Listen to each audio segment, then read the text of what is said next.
अस्सलामुअलैकुम स्टूडेंट्स, उम्मीद है कि आप लोग खैरियत से होंगे। आज हम अपनी ग्रेड 5 में साइंस को स्टडी करेंगे और आज हमारा यूनिट है यूनिट नंबर 3 और आज हमारा यूनिट का नेम है our body microbes. So student, open your book with me. Today our unit name is our body microbes. हमारे जिस्म के जरासीम। On Earth, there is a variety of organisms, both microscopic and macroscopic. Macroscopic organisms are visible to the naked eye, like animals and plants, but some organisms are so tiny that can only be seen under a microscope.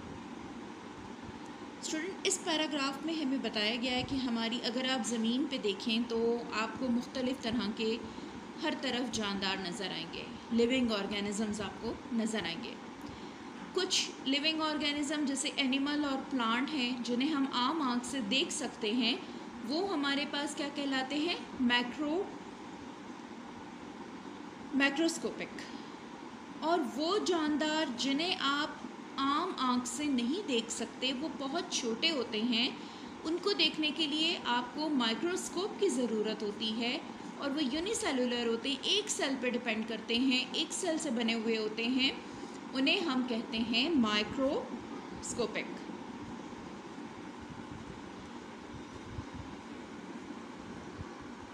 We call them micro organism और microbes. The term microorganism is derived from two words. Micro mean very small and organism mean a living thing. There are millions of microorganisms living everywhere around us, performing a variety of important functions. Many diseases are caused by these organisms. In simple terms, we call them germs. If these germs enter our body by any means, they cause us to become sick. Germs are also called pathogens. Okay student, इस paragraph में हमें क्या बताया गया है कि जो micro organisms हैं और माइक्रोब्स हैं, जो आम आँख से हम नहीं देख सकते, इसे ये दो अल्फाज से मिलकर बना है। माइक्रो जिसका मतलब है बहुत छोटा, और organism mean a living thing, एक जानदार चीज़।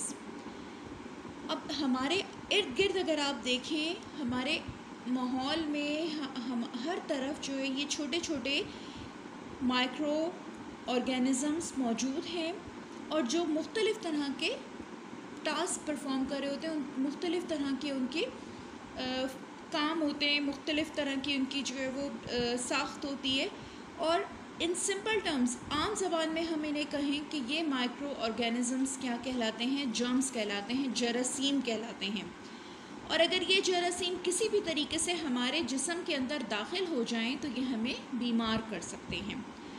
और जर्म्स हमारे पास क्या, जर्म्स हमको हम पैथोजेंस भी कहते हैं। Therefore, it is important to wash our hand before we eat. It is also the sunnah of our beloved Prophet Hazrat Muhammad sallallahu alaihi wasallam. इसके लिए हमारे लिए क्या ज़रूरी है कि ये बहुत ज़रूरी है कि हम जब भी खाना खाएं, खाना खाने से पहले हम अपने हाथ ज़रूर धोएं। और ये क्या है, हमारे प्यारे नबी सल्लल्लाहु अलैहि वसल्लम की सुन्नत भी है। Main group of microorganisms. There are many diseases that spread from person to person or through microbes. Scientists classify these microbes into three groups on the basis of their shape, structure, feeding habits. These are given below: virus, bacteria, fungi. अब हमारे पास क्या है कि जो diseases हैं वो क्या है, मुख्तलिफ़ तरह की हैं, और ये क्या है कि लोगों से लोगों तक फैलती हैं और किस तरह से फैलती हैं? जरासीम के ज़रिए। किसी एक इंसान से दूसरे इंसान को जरासीम लग जाते हैं और वो बीमारियां फैलना शुरू हो जाती हैं। अब साइंसदानों ने इन जरासीम को 3 हिस्सों में 3 ग्रुप्स के अंदर जो है वो डिवाइड किया है। उसकी डिवाइड करने की वजह क्या है? उनकी जो शेप है कि वो उनकी जो शक्ल है, उनका जो स्ट्रक्चर है और उनकी जो हैबिट्स हैं, उनकी जो आदात हैं, उसकी वजह से साइंसदानों ने उन्हें 3 मुख्तलिफ जो है वो कैटेगरीज़ के अंदर डिवाइड किया है। सबसे पहले हमारे पास है virus, then we have bacteria and then fungi. Virus are very tiny organism not visible to the naked eye, they come in different shapes. Virus हमारे पास क्या है कि बहुत छोटा जानदार है और ये आम आँख से नहीं देखा जा सकता, सिर्फ और सिर्फ हम इसको माइक्रोस्कोप के ज़रिए ही जो है वो देख सकते हैं और इसकी मुख्तलिफ़ तरह की शेप्स होती हैं। ठीक है, अब कुछ हमारे पास जो है वो क्या है? They can survive outside but they need to enter the living cell of our organism to reproduce. The organism in which the virus reproduce is called the host. ये क्या है? वायरस हमारे पास बाहर जो है जब होता है तो ये मुर्दा हालत के अंदर मौजूद होता है और जैसे ही ये जो है एक जानदार के अंदर दाखिल होता है तो ये अपना रिप्रोडक्शन का काम स्टार्ट कर देता है, यानी कि मज़ीद जो है वो एक वायरस से दूसरे वायरस जो है वो मज़ीद बनना शुरू हो जाते हैं। और वायरस को जो है वो रिप्रोडक्शन के लिए एक लिविंग ऑर्गेनिज्म की ज़रूरत होती है और जिस लिविंग ऑर्गेनिज्म के अंदर ये दाखिल हो जाता है उससे ये फिर अपना रिप्रोडक्शन का सिस्टम स्टार्ट कर देता है और उसे हम क्या कहते हैं? होस्ट कहते हैं। Virus do not make their own food. Virus अपनी खुराक खुद नहीं बनाता बल्कि ये they depend on other living cells which is why they are called parasites. अब यहाँ पे क्या है कि पैरासाइट्स वो होते हैं जो दूसरों से अपनी खुराक तैयार करते हैं। अब वायरस खुद अपनी खुराक नहीं तैयार कर सकता बल्कि ये क्या करता है? होस्ट से, जिसके अंदर ये ग्रो करता है, रिप्रोडक्शन का सिस्टम स्टार्ट करता है, उससे अपनी खुराक हासिल करता है। दे multiply rapidly in warm and moist places. और ऐसी जगहें जहाँ गर्मी ज़्यादा हो और नमी हो, उन जगहों पे ये क्या है? बहुत तेज़ी के साथ फैलते हैं। Virus is a Latin word meaning poison, so they are completely harmful and infect the host cell. Some viral diseases include measles, mumps, hepatitis, chickenpox. अब आपके पास क्या कि जो वायरस है वो हमारे पास लैटिन वर्ड से निकला है, लातीनी लफ्ज़ से निकला है और इसका मतलब है जहर।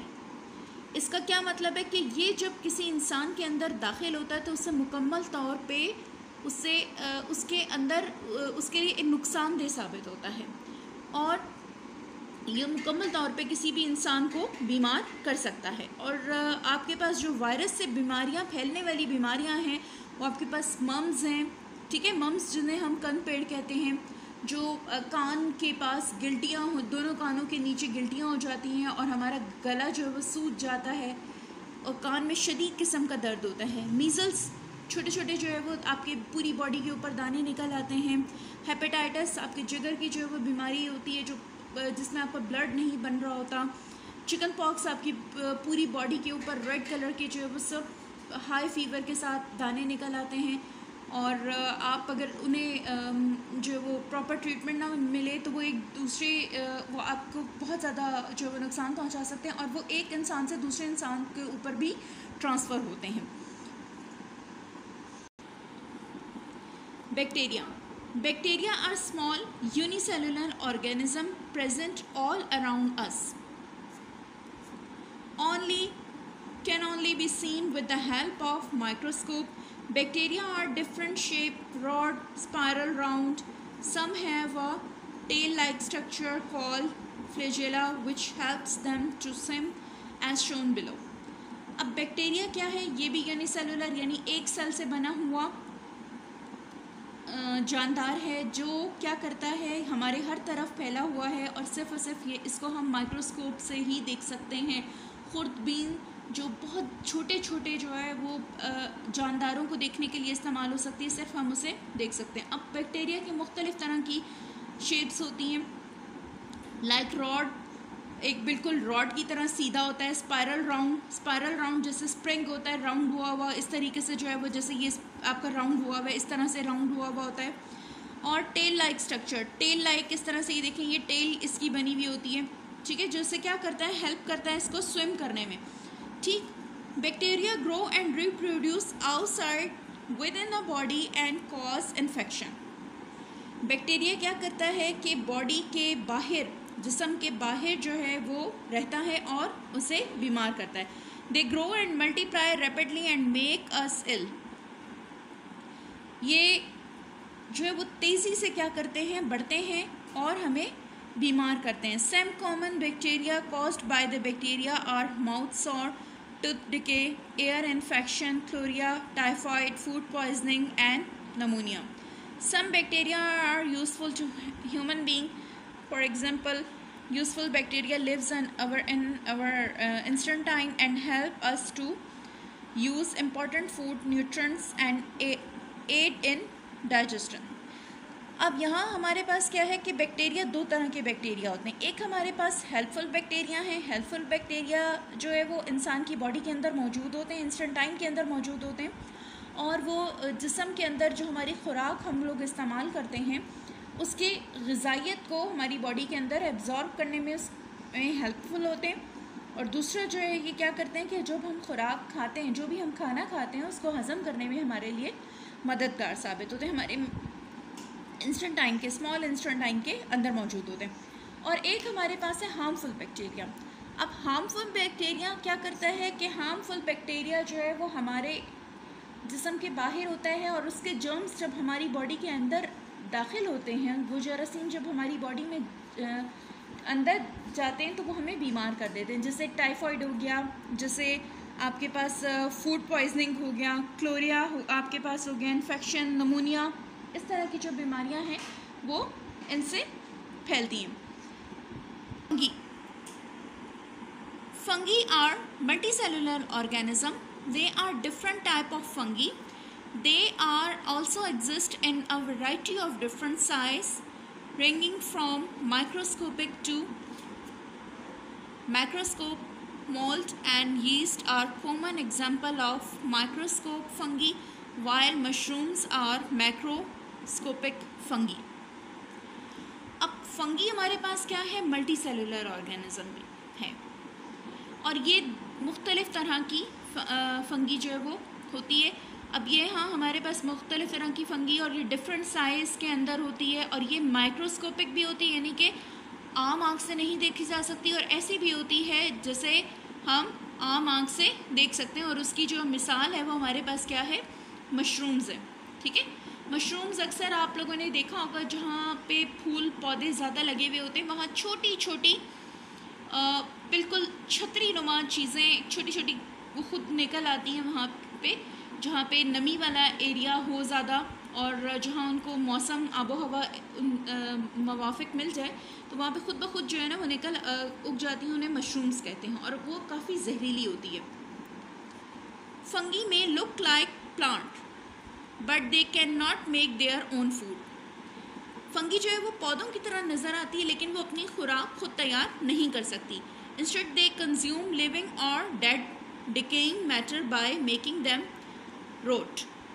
और ये क्या करती है, ये जो हमारे पास लिविंग और डेड जो जानदार और मुर्दा जानवर होते हैं उनमें से जो है वो उन्हें ख़राब करके उनसे अपनी खुराक तैयार करती है। दे आर फाउंड और रोटन फूड, ये किसके अंदर मिलती है आपको, ख़राब खानों के अंदर। रोटन कैसे कहते हैं, ख़राब गले सड़े हुए जो खाने होते हैं, सच एज ब्रेड, जो ब्रेड ख़राब हो जाती है उसके ऊपर आपने अक्सर देखा होगा कि जो है वो लाइट ग्रे या ग्रीनिश कलर की या समटाइम वाइट कलर की जो है वो फंगी लग जाती है। वेजिटेबल्स, कुछ वेजिटेबल्स और फ्रूट जो है वो अगर आपने घर में काफ़ी दिनों से पड़ा हुआ हो या आपके फ्रिज के अंदर खाने बहुत दिनों से पड़े हुए हों तो उसके अंदर आप देखें कि वाइट कलर की जो है वो फंगी लगना शुरू हो जाती है। Fruit fungi develop very quickly when conditions are favourable. अब ऐसी अगर इनकी कंडीशन क्या हो, अगर इनके लिए मौके सूटेबल हों, इनके लिए जो है मुवाफिक हों, तो ये तेज़ी से ग्रो करती हैं। Damp and moist most fungi are harmless but some cause diseases. A common disease caused by fungi is athlete foot. अब हमारे पास यहाँ पे क्या है कि अक्सर पाँव में लोगों की एलर्जी हो जाती है। वैसे तो ये हार्मफुल नहीं होती, लेकिन कुछ जो है वो फंगी क्या है, हार्मफुल होती है। अब कुछ अक्सर लोगों के पाँव के अंदर जो बहुत ज़्यादा नमी में रहते हैं, या बहुत ज़्यादा जो लोग बंद जूते ज़्यादा पहनते हैं और उनके पाँव जो है वो हर वक्त नमी के अंदर रहते हैं, उसकी वजह से क्या होता है कि उनके पाँव के अंदर इन्फेक्शन हो जाता है। फंगल इन्फेक्शन जिसको हम कहते हैं, वो फंगी उनके पाँव में लगना शुरू हो जाती है। और अगर आप उसको ऐसा यानी कि रखें, ड्राई रखें और वो वेट ना हो, तो उसकी वजह से खुद फिर ये और ट्रीटमेंट प्रॉपर करें तो उससे वो ख़त्म भी हो जाती है। Advantages and disadvantages of micro organism. Some micro organisms are beneficial and some are harmful. अब कुछ हमारे लिए जो छोटे जानदार हैं वो क्या हैं, हमारे लिए कुछ हेल्पफुल हैं, हमारे लिए कुछ मददगार हैं और कुछ हमारे लिए नुकसानदेह हैं। सम एडवांटेजेस एंड डिसएडवांटेजेस, कुछ उनके जो है वो हमारे लिए खूबियाँ और ख़ामियाँ जो है वो दी गई हैं। अब disadvantages of micro organism: aid in digestion.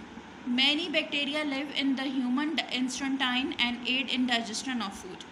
अब बैक्टीरिया क्या करता है कि हमारे स्टमक के जो इंस्टेंटाइन का हिस्सा है उसके अंदर मौजूद होता है और ये हमें मदद करता है खाना को हज़म करने के लिए। Keep nitrogen in balance. Bacteria helps to keep the balance और नाइट्रोजन इन द एटमॉस्फेयर।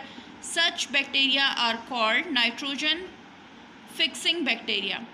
अब हमारे फ़िज़ा के अंदर आपको पता है कि मुख्तलिफ़ तरह की एयर्स जो है वो मौजूद हैं, हवा मौजूद है। अब बैक्टीरिया क्या करता है कि वो नाइट्रोजन की मिक़दार को बढ़ने नहीं देता और उसे बैलेंस में रखता है। Helping making vaccine.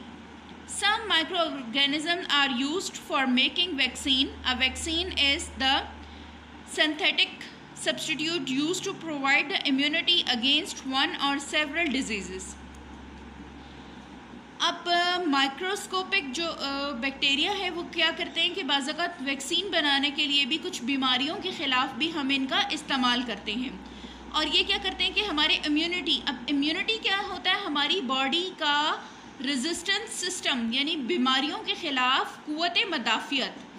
हमारे सिस्टम के अंदर जो है वो एक क़ुव्वत मदाफ़ियत का सिस्टम होता है जो बीमारियों से महफूज रखता है हमें। और अगर हमारे अंदर कोई इस किस्म के जरासीम आ जाएं जो हमें बीमार कर सकते हैं तो वो उनके ख़िलाफ़ लड़ता है। तो इसी तरह से इन जो है वो बैक्टीरिया को यूज़ करते हुए ऐसी मेडिसिन बनाई जाती हैं, ऐसी वैक्सीन्स बनाई जाती हैं जो जब हम इस्तेमाल करते हैं तो उसके बाद जब ऐसी कोई बीमारी हमारे ऊपर अटैक करती है तो ये उसके अगेंस्ट हमें सपोर्ट प्रोवाइड करते हैं। Help in food production. Different microorganisms are used to in production of different food items. For example, yeast is the fungus used in making the bread and cheese, while bacteria help in making yogurt. अब यहाँ पे आपके पास देखें कि कुछ हमारे पास जो है ये छोटे जो जानदार हैं ये क्या करते हैं, ये हमें खाने के एक फॉर्म को दूसरी फॉर्म में से बदलने के लिए भी इस्तेमाल होते हैं। जैसे आप देखें कि बैक्टीरिया जो है वो दूध को दही में बदलने के लिए इस्तेमाल होता है। इसी तरीके से जो है वो हम कुछ यीस्ट का इस्तेमाल करते हैं जिसको ये फंगस है जो हमारे लिए हेल्पफुल होती है, जो हम क्या करते हैं ब्रेड वगैरह और चीज़, बटर वगैरह इस तरह की चीज़ें बनाने के लिए इस्तेमाल करते हैं। Help in making medicine. Micro organisms such as fungi are used to obtain different antibiotics. They are medicine that inhibit the growth of the destroy microorganism which cause disease in human and animals. अब कुछ bacteria और fungi जो है वो हम क्या करते हैं कि मेडिसिन बनाने के लिए इस्तेमाल करते हैं, एंटीबायोटिक्स बनाने के लिए इस्तेमाल करते हैं कि अगर कोई जरासीम हमारी बॉडी के अंदर शामिल हो जाएं तो उसके ख़िलाफ़ भी हम एक जरासीम के ही ज़रिए जो है वो क्या कहते हैं उसका इलाज किया जाता है, जिसको हम कहते हैं एंटीबायोटिक्स। और जो जरासीम इंसान को नुकसान पहुंचा सकते हैं, इंसान को और जानदार को, उसके ख़िलाफ़ वो एंटीबायोटिक इस्तेमाल की जा सकती हैं। अब डिसएडवांटेजेस ऑफ माइक्रो ऑर्गेनिज़म, अब इनके जो है वो खामियां क्या हैं? Spoilage of food, micro organism spoil food and make food stale for human use, for example the growth of mould, spoil and rot bread, fruit and vegetable. अब खाने को ख़राब करना, जैसे अब आप देखें कि फंगी क्या करती हैं, फंगी जो है वो ब्रेड को ख़राब कर देती है, रोटी के ऊपर लग जाती है और आप वो खाने के काबिल नहीं रहती। इसी तरह सब्ज़ियों के ऊपर और फलों के ऊपर ये लग जाती है और उसके बाद वो फल और सब्ज़ी इस्तेमाल के काबिल नहीं रहते। दूसरा इसका डिसएडवांटेज क्या है? Disease, microorganisms that cause disease are called germs. They can enter the body through various paths such as nose, mouth, when you breathe, eat or drink, or they can even enter the body through the wounded skin. Example of bacterial disease are bronchitis, typhoid, food poisoning. अब यहाँ पे हमारे पास क्या है कि ये हमारे अंदर बीमारियाँ भी पैदा करते हैं। अब ये किस तरह से हमारे नाक, कान, गले के ज़रिए जो है वो हमारे जिस्म के अंदर दाखिल होते हैं, और बाज़ औक़ात या हम कुछ खाना खा रहे हों या हमारे सांस के ज़रिए या हम कुछ पी रहे हों तो उसके ज़रिए जो है वो हमारे जिस्म के अंदर दाखिल हो जाते हैं। और इसके अलावा ये ज़ख़म, जो अगर कोई जिस्म में हमारे कोई ज़ख़म हो जाए, कोई हमें चोट लग जाए तो उसके ज़रिए से भी ये हमारे जिस्म के अंदर दाखिल हो जाते हैं। और जो ज़्यादातर हमारे जिस्म में क्या करते हैं, फूड पॉइजनिंग करते हैं। जैसे अगर हमारे जिस्म में कोई ऐसे हार्मफुल बैक्टीरिया चले गए या वायरस चले गए तो वो जो है वो टाइफाइड कर सकते हैं हमें, और लंग्स की हमें बीमारियां कर सकते हैं, ठीक है, सांस की तकलीफ़ हमारे जिस्म में कर सकते हैं। इसके अलावा डायरिया, फूड पॉइजनिंग हो गई है, बदहज़मी, इस किस्म की जो है ना वो हमारे जिस्म के अंदर बीमारियाँ ये फैला सकते हैं। Do you remember what cause tooth cavity? क्या आपको मालूम है कि हमारे जो दांत के अंदर कैविटीज़ होती हैं वो क्यों होती हैं? Fungi cause disease in human, plants and animal. In human fungi cause ringworm and in plants they cause Schmitt in wheat and rice. Some viral diseases are common: cold, polio, zoster, a skin disease, influenza, etc. अब कुछ बीमारियां ऐसी हैं हमारे पास जो fungi की वजह से फैलती हैं और जो इंसानों के साथ साथ पौधों और जानवरों में भी फैलती हैं, ठीक है। अब फंगी जो है वो क्या करता है, रिंगवॉर्म हमारी स्किन के ऊपर जो है वो एक बीमारी होती है जिससे हमारी पूरी स्किन के ऊपर जो है वो ब्लैक कलर के जो है वो निशान पड़ना शुरू हो जाते हैं और उसे हम स्किन वॉर्म कहते हैं। In plants they cause the Schmitt in wheat and rice. अब चावलों और गंदम के अंदर ये क्या करता है, स्मिट जो है वो उसको पैदा कर देता है, यानी आप वो देखें वो गीले से हो जाते हैं और उसके बाद उनमें जो है वो क्या कहते हैं, अगर नमी वाली जगह पर अगर वो ड्राई ना हो तो उसको भी ये फिर फंगस लग जाती है जिससे वो ख़राब हो जाते हैं। अब कुछ जो है वो वायरल डिजीज़ हैं, जैसे हमारे पास क्या है जो मौसम से फैलने वाली, मौसम के अंदर होती हैं, जैसे कोल्ड हो गया, पोलियो हो गया, फ़िज़ा में फैलने वाली डिजीज़ हो गई। अब हमारे पास एक जोस्टर जोस्टर जो स्किन की बीमारी है, हमारी स्किन के ऊपर जो है इस तरह की, ये आप देख रहे हैं पिक्चर के अंदर कि पूरी स्किन के ऊपर ये उभरे हुए जो है वो दाने और ऐसे जैसे जला हुआ है, इस तरह से पूरी स्किन के ऊपर जो है वो ये एक एलर्जी नुमा चीज़ हो जाती है जिसकी ट्रीटमेंट भी समटाइम पॉसिबल नहीं होती। तो स्टूडेंट, आई होप कि आपको जो है वो आज का यूनिट समझ आ गया होगा। watch the video carefully and read this unit. You will be able to understand the unit, what are we have in it unit. We have, this unit is about teeny living organism, जो बहुत छोटे living organism हैं जो हमारे आसपास मौजूद हैं, जो हमें आम आँख से नहीं नज़र आते, और वो किस तरह से हमारे, कुछ उसमें से हमारे लिए जो है वो हेल्पफुल हैं और कुछ हमारे लिए उसमें से हार्मफुल हैं, कुछ हमारे लिए नुकसानदेह हैं और कुछ हमारे लिए जो है वो फ़ायदेमंद हैं।